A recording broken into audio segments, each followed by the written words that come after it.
All right, this will be a revisit, 80363, and then we got another one after that, 804.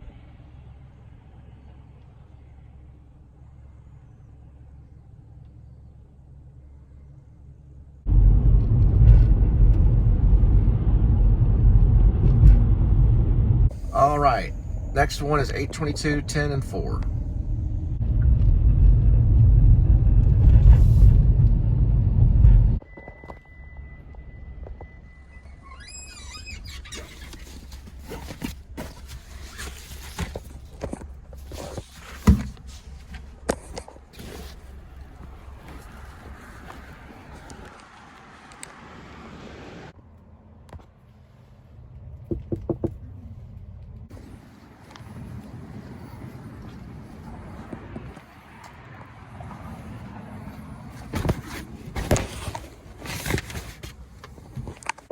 Eight 846.2, 847.2.6. All right, next one, 858.52.1.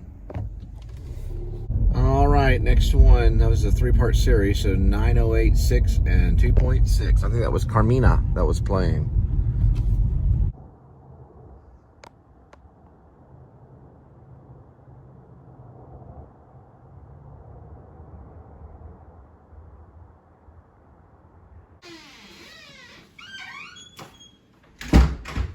Here we go, Kiki.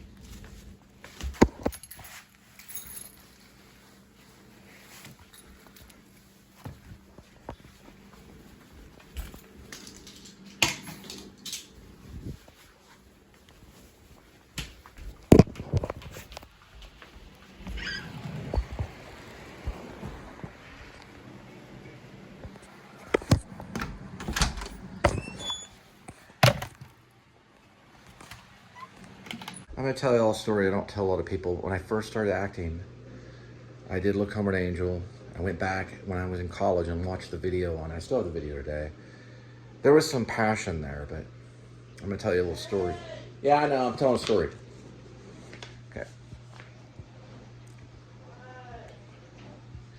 There was a time when we first started UIL contest. We actually were assigned to do Mother Courage. I played the cook, but I switched around the role for a while because people were dropping out and stuff, but I played the cook. And I had to do this like laugh and stuff, and I had to fake this laugh. I think the most I got one time was honorable mention. The next year during area one time I'd get best actor. And I made the decision that day that if I didn't get it acknowledged, because this one judge ate me up. He basically told me I was bad. And I needed to work. There was a hanging scene in Good Woman in Szechuan. This is the next year. We changed it to Samasari, where you stab yourself in the stomach. And when I changed it later, after the judge ripped it up and said, you got to work on this," he didn't give me an award or anything. And I was like, it was beyond like amazement, because I thought I was going to at least place. But that next little segment when we went to area, because we started off at district, went to area, I got best actor. And I told myself before the awards were given out, I said, if I don't place, I'm going to quit and go into business. I'm going to business school. And they gave me best actor, so from that point on, I continued. Now, that first year, I'd watch people on stage and everything, and they did a play called The Diviners. And this heavyset kid came out, kind of like a Philip Seymour Hoffman type, but he was better. This guy was good. He was listening, he was relaxed, he was responding, he was in the moment and brought the whole entire play to life. It was brilliant. The Diviners placed and it went forward. We placed with Mother Courage because ours were all Brechtian and we had lights and staccato movements and we could just be theatrical. This guy was completely real. I hadn't seen anything like it on stage.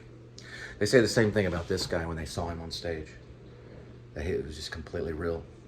He was listening and responding. Well, afterwards, I went back behind TCJC. This was in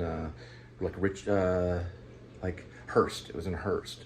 The TCJC, I always get them mixed up which one it is, but it's by not too far from North Richland Mall and stuff. I saw him and he was listening and responding. He was so different than everyone else in the play. He was real. And I was like, this is amazing. How is he doing this? And I was looking around like, what is this? It was acting. He was talented. He was talented, gifted. He was gifted. He was listening. It was all real. Now, here's what happened. When I went back behind where the proscenium was, and they were striking the diviners, I saw him. He was drinking a beer. He was probably about maybe 18 or 19. I don't think he was 21. He could have been in high school. They held me back my sophomore year, so I was 19 towards I was 19 during the last year when I won Best Actor. I should have been disqualified anyway. But I went to UT Austin camp and stuff. I think I was 18 then. That next year, I would have been disqualified from all of it. We kept it quiet, though. But this guy, though, he was back. This is the first year. So this has probably been 1992 when we were doing Muto Coleridge, Bertolt Brecht. They were doing the diviners. I have to look up the playwright later. I went back behind, and there he was. He was drinking a little Budweiser, and he was doing it like not shy about it or anything. And where he got it, I don't know. He was a high school kid, supposed to be. And then he throws it in the dumpster and kind of walks over and starts talking to his friends and stuff, just like he was in the play. Exact kind of behavior. He was relaxed. That's why he was relaxed. He was listening. His whole body was working. There was no fakeness about it whatsoever. It was as if he was really speaking and talking. It was the most amazing thing I've ever seen. And every time I see an actor like that, especially on stage, now in film, they can get it out of them. There's tricks they can do. But on stage, when you see it, it changes the entire play. It's kind of some of the stuff I saw Anna Paquin do in The Glory of Living. And that playwright is in Texas Tech. She's in Lubbock. Well, I'd like to go see her. Her name is Rebecca Gilman. But Anna Paquin, it opens with them in like a trailer park trash kind of thing. Jeffrey Donovan was in it. He's in Burnt Notice. He was pretty dang good. I walked up to him. I didn't say anything to him afterwards. Philip Seymour Hoffman directed it before he died, years before he died. And Anna Paquin, when the lights would come up, she was watching television, but you couldn't see the screen. And her reaction to the TV was like this grin. It was very odd to see. And it brought the whole play kind of to life from that point on. She was very kind of relaxed and like listening and really there. Kind of different than she was on film, but it was amazing to see it live. You kind of just want to, like you're hypnotized by it, you know. After Glory of Living, I walked back to where the lobby was. This was like Manhattan Club Theater or something like that, MCC, whatever. I don't know if Philip Seymour Hoffman was there. I didn't see him, but he might have been there. They froze the show, so I think he had already directed it, and like it was good to go. They had been doing it for a while. Right when the show was over, I remember the show was so. All right, I'll tell you about the show. The show was so alive, and they were so in the moment that at times I was like aroused. That's how much it brought out of me, because the play is kind of seductive in a way. You have to watch it. It's about someone that ends up getting death penalty. They're about serial killers in the South. You got to read it. It's called The Glory of Living. They make a good movie. But anyway, literally when it was over, I was kind of getting in a hurry. I was going to go back to my dorm and make some notes and everything. And I got up, got on my seat, turned, walked to the lobby, and lo and behold, standing in the lobby, just like this, with his hair combed perfectly, just like the character in Glory of Living, was Jeffrey Donovan. He was standing, just like this.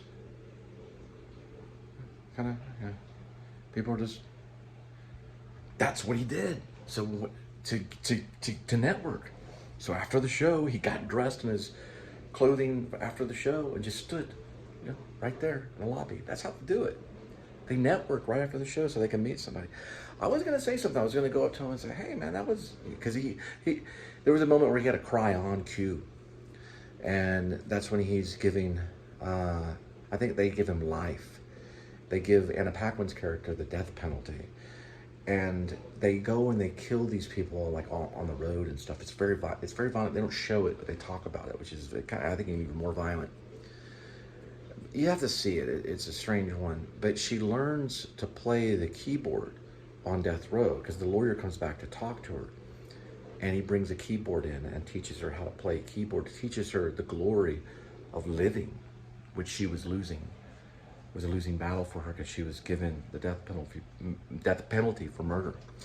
Rebecca Gilman, I think she should have got some high awards for that. Going back to reality, I think Donovan has it. Jeffrey does. He has that kind of reality.